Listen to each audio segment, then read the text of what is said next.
In the past decade, something very interesting quietly happened. Every aspect of life, from work, relationship, illness, exhaustion, even your daily routine, was rebranded quietly with spirituality. Tired? You are misaligned. Bored? Did you check your inner child? Burnout? Well, you most probably forgot to meditate correctly. And at some point, life itself started to be completely insufficient. That's interesting, because in most of human history, life was not that easy, but never was pathologized. Let me give you an example. In one of my videos in 2025, I think, I talk about a routine to turn and return to daily life, folding laundries, cooking, repetitive tasks, instead of being always productive, to be sometimes bored and be creative.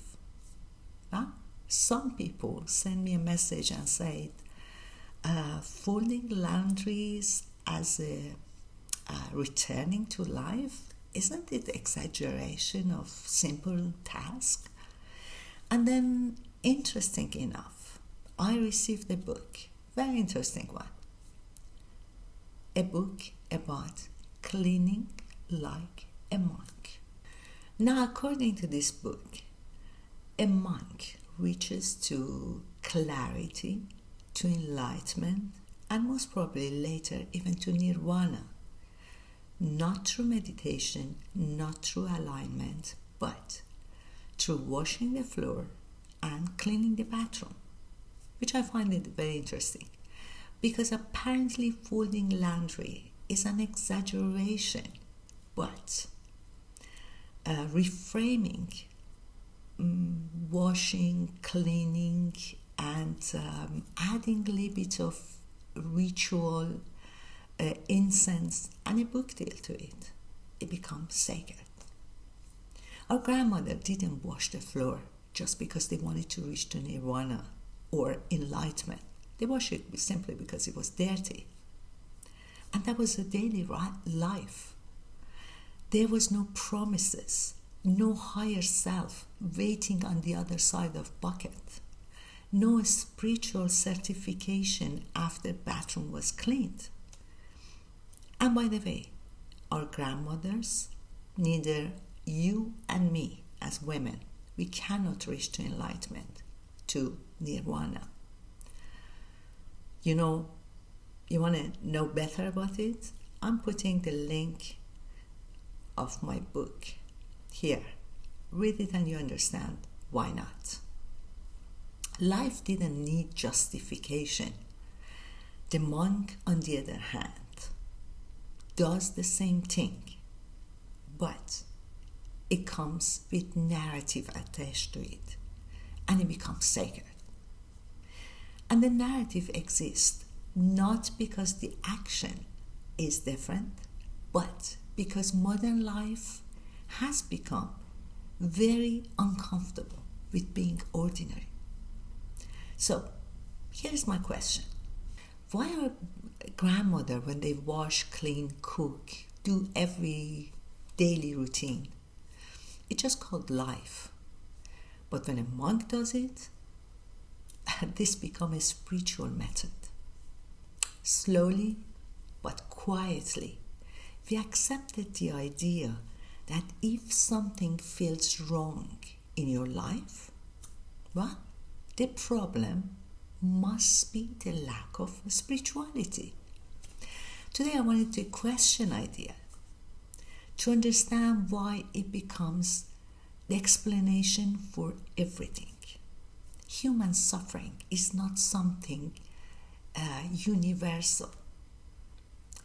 These are not the spiritual deficiencies. These are social, economical conditions. But instead of dealing with those, we were offered a much simpler solution for it. Well, change yourself. But alone, in a room, meditate. And don't ask inconvenient questions. These are a structural problem. Yet, over the past decade, they were treated as inner problem. As human beings, we are very complex. We have different life, different wounds, different reaction to wounds. But one solution offered to all of us. Meditate, align, rise your vibration, heal your inner child, heal yourself, change yourself. That's not complexity. That's convenience. Because when suffering is framed as a spiritual deficiency, the system shouldn't change. Only the individual should. Here's the danger.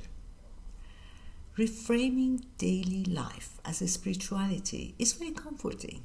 It's very comforting to think that every day that I work, I write, I run, I clean, wash, cook, the other side is waiting for me. An enlightenment, nirvana. But often it replaces something more difficult. Instead of asking myself, why am I so exhausted? I should ask myself, did I use mindfulness today? Instead of asking yourself, why life fragmented and unstable, you should ask yourself, did I do my inner work enough? None of these things are built to solve the suffering. These are built to redirect the responsibility. When life becomes a method, two things happen. First, life is no longer enough as it is.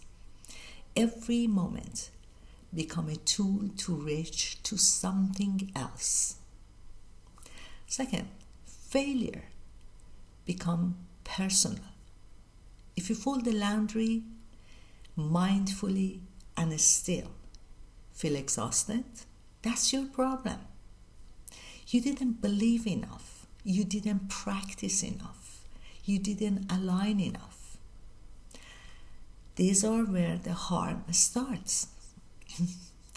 At some point, spirituality stops being a communal practice and becomes something else. The authority. And authority is not created by wisdom. It's always created by a specific mechanism. In normal life, when something goes wrong, we retry. We test the method and we adjust and retry again. But in fake spirituality, failure is never evidence against the method. It works. Well, it's a proof of the truth. If it doesn't work, you resisted the process. That's your problem. That's your failure. The system becomes immune to reality and easily monetized. Hope is powerful, especially when people are suffering. And when hope is sold without limits, it becomes addictive. Courses, retreats, initiations, levels, certificates. When meaning is marketed to people, especially people that are already suffering, the damage is not abstract. People lost their trust. They lose their time, their money, their stability. They believe to themselves. And when it fails, they are told that it's their fault. That's when the problems start. Not because of belief, but because false authority rewires human judgment. The rise of spirituality didn't come from abundance.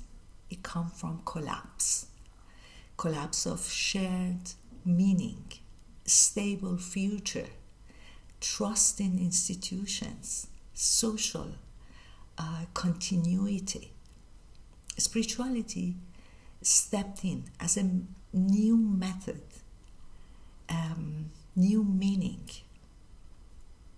helpful in small doses, but dangerous when it becomes universalized, because it turned complex social damage into private psychological failure.